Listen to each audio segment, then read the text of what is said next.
الحمد للہ رب العالمین والعاقبۃ للمتقین والصلاة والسلام علی سید المرسلین۔ ناظرین کرام، السلام علیکم ورحمۃ اللہ وبرکاتہ۔ ایمانی صفات کا عنوان لے کر آپ کی خدمت میں حاضر ہوں۔ ایمانی صفات کے تعلق سے اس بات کا ذکر خیر کر رہا تھا پچھلے حلقے میں کہ اللہ کے رسول صلی اللہ علیہ وسلم کا کیا تعلق تھا قرآن حکیم سے، کتنی محبت تھی۔ قرآن حکیم کی آیات بینات آپ تلاوت بھی کرتے تھے، اور جہاں عذاب کی آیات آتی تھیں وہاں اللہ کے نبی صلی اللہ علیہ وسلم اللہ کے عذاب سے پناہ مانگتے تھے۔ جہاں جنت کا بیان آتا تھا وہاں اللہ کے پیارے پیغمبر محمد صلی اللہ علیہ وسلم اللہ کے جناب میں، اللہ کے حضور میں جنت کے حصول کی دعا فرماتے تھے۔ کبھی ایسا بھی ہوتا کہ تہجد کی نماز میں جو آپ کا طریقہ تھا ایک ہی آیت پر پوری رات گزار دیا کرتے تھے۔ ان تعذبہم فإنہم عبادک وَإِن تَغْفِرْ لَهُمْ فَإِنَّكَ أَنْتَ الْعَزِيزُ الْحَكِيمُ۔ یہ وہ آیت ہے جس کا ذکر اللہ رب العالمین نے عیسیٰ علیہ السلام کے بیان میں کیا ہے کہ قیامت کے دن عیسیٰ علیہ السلام کہیں گے اپنی امت کے بارے میں، اے اللہ اگر تو ان کو عذاب دے تو یہ تیرے بندے ہیں، اور اگر معاف کر دے تو اللہ تیری ذات تو عزیز اور حکیم ہے، بہت معاف کرنے والا، بخشنے والا، طاقت والا ہے۔ اسی آیت کو اللہ کے پیارے پیغمبر محمد صلی اللہ علیہ وسلم ایک ہی آیت پر پوری رات گزار دی۔ اس سے یہ پتہ چلا کہ اگر کوئی مرد مومن یا مومنہ خاتون ایک ہی آیت بار بار پڑھے تو بالکل جائز ہے۔ پھر ایک مسئلہ یہ بھی بیان کرتا چلوں کہ صورتوں کے متعلق بہت سارے لوگوں کا خیال یہ ہے کہ ایک طرف سے تلاوت کرنی چاہیے، ٹھیک ہے، بہت اچھا ہے، لیکن اگر صورتیں آگے پیچھے ہو جائیں تو کوئی حرج نہیں ہے۔ کوئی سورہ بڑی ہو جائے، چھوٹی ہو جائے تو کوئی حرج نہیں ہے۔ پھر یہ کہ اللہ کے رسول صلی اللہ علیہ وسلم کا یہ معمول بھی تھا۔ اور ایک حدیث آپ کے سامنے پیش کر دوں کہ حضرت عبداللہ بن مسعود رضی اللہ عنہ سے ایک مرتبہ آپ نے قرآن حکیم کی آیات بینات سنی تو آپ کے آنکھوں میں آنسو آ گئے، جس میں اس بات کا ذکر کیا گیا کل حشر کے میدان میں، قیامت کے میدان میں ہر امت میں سے ایک گواہ ہم کھڑا کریں گے اور سارے لوگوں پر آپ کو ہم گواہ بنائیں گے۔ اللہ کے پیارے پیغمبر نے حضرت عبداللہ بن مسعود رضی اللہ عنہ سے کہا کہ حسبک، بس کافی ہے۔ دیکھا تو آپ کی آنکھیں اشک بار تھیں۔ آپ اللہ کے نبی تھے، سید الانبیاء تھے،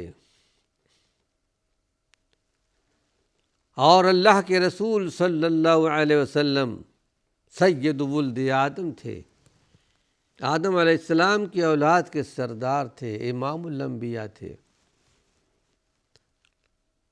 اور حقیقت میں مخلوقات میں سے آپ سے بڑھ کر کوئی نہیں ہو سکتا، جو درجہ جو مقام اللہ نے آپ کو دیا ہے۔ قرآن نے گواہی دی، وَكَانَ فَضْلُ اللَّهِ عَلَيْكَ عَظِيمًا، اے ہمارے پیغمبر محمد صلی اللہ علیہ وسلم، آپ پر اللہ کا بہت بڑا فضل ہے۔ لیکن اس کے باوجود اللہ کا ڈر، اللہ کا خوف تھا۔ ایک مرتبہ اللہ کے نبی صلی اللہ علیہ وسلم نے یہ بھی بیان فرما دیا کہ وَمَا أَدْرِي مَا أُفْعَلُ بِي وَلَا بِكُمْ، میں نہیں جانتا کہ کل قیامت کے دن میرے ساتھ تمہارے ساتھ کیا معاملہ کیا جائے گا، جبکہ آپ کو بتا دیا گیا تھا کہ قیامت کے دن آپ کو مقام محمود ملے گا، آپ شفیع المذنبین ہوں گے، اور سب سے پہلے جنت کا دروازہ آپ کھٹکھٹائیں گے۔ پھر بھی اللہ کے عذابوں کا ڈر موجود تھا۔ پھر یہ کہ اللہ کے پیارے پیغمبر محمد صلی اللہ علیہ وسلم کو قرآن سے بہت خاص لگاؤ تھا، کیسے نہ ہوتا، آپ ہی پر قرآن کا نزول ہوا ہے۔ بڑی اچھی آواز میں آپ قرآن حکیم کی تلاوت کیا کرتے تھے۔ آپ سے بہتر قرآن کی تلاوت کون کر سکتا تھا؟ آپ سب سے زیادہ خوش الحان تھے۔ روایت ہے حضرت براء ابن عازب رضی اللہ عنہ کی،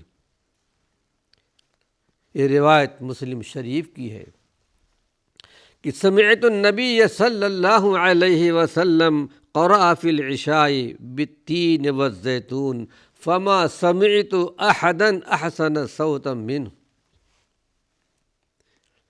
براء بن عازب کہتے ہیں کہ میں نے اللہ کے رسول صلی اللہ علیہ وسلم کو عشاء کی نماز پڑھاتے ہوئے سنا، آپ سورہ والتین والزیتون کی تلاوت کر رہے تھے، اور میں نے آپ سے بہتر کسی کو خوش الحان نہیں پایا۔ اور صحابہ بھی اچھے انداز میں قرآن حکیم کی تلاوت کرتے تھے، اور ان کی خوش الحانی سن کر اللہ کے پیارے پیغمبر محمد صلی اللہ علیہ وسلم اللہ کی حمد و ثنا بیان کرتے تھے۔ ایک مرتبہ حضرت عائشہ صدیقہ رضی اللہ عنہا عشاء کی نماز کے بعد تاخیر سے آئیں۔ آپ کے حجرے کے ساتھ مسجد نبوی تھی۔ اللہ کے نبی صلی اللہ علیہ وسلم نے پوچھا، عائشہ تم کہاں تھی؟ بہت ساری روایات ایسی ہیں، ایسے واقعات ہیں جس سے پتہ چلتا ہے کہ اللہ کے پیارے پیغمبر محمد صلی اللہ علیہ وسلم کو غیب کا علم نہیں تھا، ورنہ آپ نہیں پوچھتے عائشہ تم کہاں تھی؟ تو کہا اللہ کے رسول صلی اللہ علیہ وسلم آپ کے صحابہ میں سے کوئی قرآن کی تلاوت کر رہا تھا بڑی اچھی آواز میں، اور میں قرآن حکیم کی تلاوت سن رہی تھی، اس لیے تاخیر ہو گئی۔ اللہ کے رسول صلی اللہ علیہ وسلم اٹھے، عائشہ صدیقہ بیان کرتی ہیں میں بھی آپ کے ساتھ کھڑی ہو گئی، آپ قرآن حکیم کی تلاوت سننے لگے، اور اس کے بعد فرمایا، حضرت عائشہ صدیقہ کی طرف متوجہ ہو کر، اے عائشہ یہ مولا ابو حذیفہ ہیں۔ اور اللہ کے رسول صلی اللہ علیہ وسلم نے اللہ کی حمد بیان کی کہ میرے امت میں اللہ نے ایسے لوگوں کو پیدا کیا ہے۔ ایسی بہت سی روایات ہمیں احادیث کے اندر ملتی ہیں۔ عثمان بن ابی العاص رضی اللہ عنہ کو اللہ کے پیارے پیغمبر نے صلی اللہ علیہ وسلم نے یمن کی طرف عامل گورنر بنا کر کے بھیجا تھا۔ کہتے وفد ثقیف کے ہم 6 آدمی تھے، ہم 6 آدمیوں میں اللہ کے رسول صلی اللہ علیہ وسلم نے مجھے کر دیا آگے، اس لیے کہ میں سورۃ البقرہ کو اچھی طرح پڑھا کرتا تھا۔ کہتے ہیں میں نے اللہ کے رسول صلی اللہ علیہ وسلم سے کہا کہ اللہ کے نبی صلی اللہ علیہ وسلم، میں قرآن یاد کرتا ہوں، سورہ بقرہ یاد کرتا ہوں، پڑھتا ہوں لیکن بھول جاتا ہوں۔ کہتے ہیں کہ اللہ کے رسول صلی اللہ علیہ وسلم نے میرے سینے پر ہاتھ رکھا اور کہا اے شیطان اخرج من صدر عثمان، عثمان کے سینے سے تو نکل جا۔ کہتے اس کے بعد میں نے جو بھی حفظ کیا میں اس کے بعد کبھی نہیں بھولا۔ یہ بھی ایک معجزہ تھا۔ شیطانوں کو اللہ رب العالمین نے انسانوں پر مسلط کیا ہے، گویا اللہ کی طرف سے بہت بڑی آزمائش ہے۔ اللہ نے شیطان کو بڑی طاقت دی ہے، بڑی قوت دی ہے ابتلاء اور آزمائش کے لیے۔ اس طرح کی بدن کے اندر خون دوڑتا ہے، اس طرح شیطان بھی دوڑتا ہے، وسوسہ ڈالتا ہے، اور اس سے بچاؤ کے لیے اللہ رب العالمین نے سورہ الفلق اور سورہ الناس نازل کیا کہ اللہ میں تیری پناہ میں آتا ہوں شیطانی وسوسوں سے۔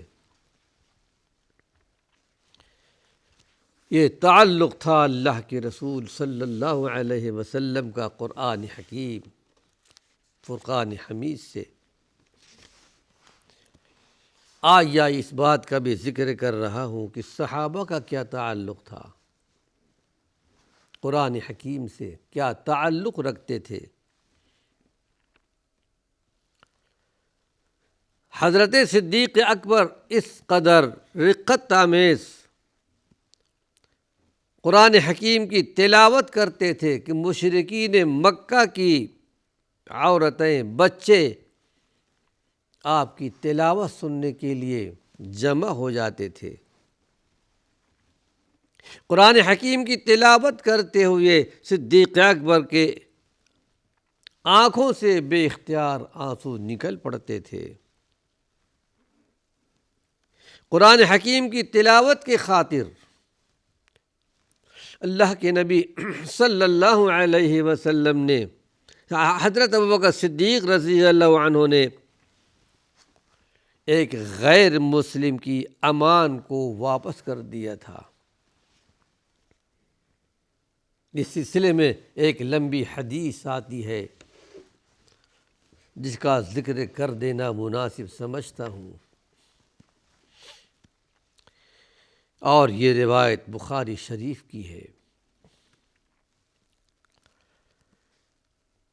اور یہ روایت عائشہ صدیقہ رضی اللہ عنہا سے ہے۔